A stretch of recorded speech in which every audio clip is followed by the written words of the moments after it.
Sud Radio, le grand matin week-end, 7h-10h, Jean-Marie Bordry. Et vous écoutez Sud Radio, il est 7h14. On accueille tout de suite quelqu'un qui n'a pas beaucoup dormi, ou alors qui s'est levé très tôt. C'est notre invité Serge Braun. Bonjour à vous. Bonjour. Bienvenue sur Sud Radio. Vous êtes le directeur scientifique de la FM Téléthon. C'est le week-end le plus important de l'année pour vous? Oui, parce qu'il détermine toute l'activité qui va suivre. On repart de zéro le vendredi soir. Le compteur est remis à zéro et voilà, on arrive le dimanche matin avec effectivement très peu d'heures de sommeil, voire pas du tout. Et on repart d'un très bon pied, je dois dire. Exactement. Vous avez entendu un sportif de haut niveau juste avant. Vous êtes en plein marathon. On va le dire comme ça. D'ailleurs, c'est de là que vient, pour ceux qui l'auraient oublié, le nom Téléthon. En toute logique. Alors, on en était l'an dernier à plus de 90 millions d'euros de dons des Français au 36-37. C'était en 2022. On en est où à cette heure-ci, à 7h15? Alors, on en est à plus de 80 millions en fait par rapport à l'année dernière au même moment. Ouais. Le compteur du Téléthon s'est amélioré par rapport à l'année dernière. Nous étions à un peu plus de 78 millions d'euros et là 80 671 222 euros. Et c'est cette confiance qui s'est renouvelée. Et ça, c'est quand même formidable. Oui. Ça, c'est quand même formidable. Alors, faut le dire, on est en période en plus d'inflation pour les Français, ce qui veut dire deux choses. D'abord, c'est vrai que le sacrifice pour les Français qui donnent au Téléthon, il est plus important que d'habitude. Et d'un autre côté, malheureusement pour vous, l'inflation, ça fait baisser la valeur des sommes qui vous sont données, ce qui fait que, comme beaucoup d'ONG ou alors d'associations, vous aurez peut-être un tout petit peu plus de mal, quoi qu'il arrive, que l'an dernier, on est d'accord ? Alors c'est évidemment, et la recherche coûte très cher, et développer des médicaments, ce qui coûte aussi cher que développer des avions, évidemment, sont des sommes qui sont énormes, qui sont en jeu. Mais d'ailleurs, le 36-37 est toujours ouvert jusqu'au vendredi 15 décembre. Il y a toujours téléthon.fr.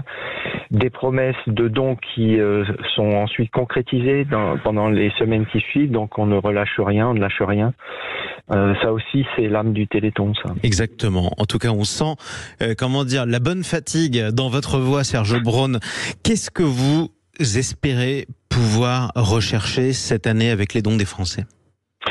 Alors, on a présenté cette année des victoires qui ont des visages, des enfants, des adultes qui sont traités, qui ont vu leur vie changer. On sauve des enfants, le Téléthon sauve des vies. Et maintenant, ce que l'on espère, on sait qu'on a plein d'autres maladies pour lesquelles il n'y a pas encore de traitement. Les maladies rares sont très nombreuses. Il y a plus de 7000 maladies rares, 3 millions de personnes en France. Des maladies qui touchent tous les organes, des recherches qui aboutissent à des traitements qui concernent ces maladies, mais qui peuvent aussi concerner des maladies plus fréquentes, comme le cancer. Il y a des thérapies qui ont été mises au point pour des bébés bulles, dont les principes sont utilisés aujourd'hui pour traiter certains cancers. Donc, le Téléthon, c'est bien au-delà de tout ça. C'est de l'innovation, c'est de la science en marche. Et l'espoir maintenant, pour l'année qui vient et les années qui viennent, c'est de concrétiser les essais qui sont en cours. 38 essais, 29 maladies différentes, et toutes les pathologies pour lesquelles il n'y a pas encore de traitement. C'est ça, ce sont des maladies qui sont très nombreuses mais extrêmement différentes et qui, prises séparément, en fait, touchent très peu de gens. C'est la raison pour laquelle elles ne sont pas rentables pour les laboratoires pharmaceutiques. Alors, je peux rappeler aussi cet exemple, parce que c'est ça le Téléthon, et vous avez raison de le souligner. Cette semaine, chez Philippe David et Cécile de Minibus, dans Les Vraies Voix, on avait une jeune femme, elle a passé 15 ans de sa vie en fauteuil roulant, elle pouvait pas se lever plus de 30 secondes et marcher sans être complètement essoufflée. Et bien maintenant, elle peut, grâce à un nouveau médicament. C'est ça, en fait, ces histoires de vie-là, le Téléthon, Serge Braun.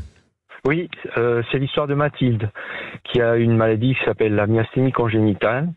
Et elle était coincée dans son fauteuil. C'était devenue une jeune femme qui avait vécu plus de la moitié de sa vie dans un fauteuil et qui a pu se lever de son fauteuil quelques semaines, quelques mois après l'initiation d'un traitement qui pouvait exister pour sa maladie et qui maintenant est une femme accomplie qui marche en montagne, qui a des enfants et dont la vie effectivement a complètement changé. Ça, c'est une des nombreuses histoires du Téléthon. Exactement, et elle est presque plus sportive que vous et moi, je suppose. En tout cas, c'est formidable cette histoire-là.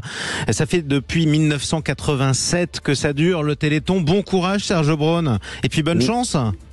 Merci, mais on n'est pas seul. Il y a des millions de donateurs et ça nous pousse. Et beaucoup, évidemment, de familles et de malades qui attendent. Exactement. Et puis ceux qui veulent encore faire une promesse de don, c'est au 36-37. C'est toujours ouvert. Vous avez une semaine, plus d'une semaine d'ailleurs, profitez-en. En tout cas, merci à vous, Serge Braun, directeur scientifique de l'AFM Téléthon. À suivre sur Sud Radio.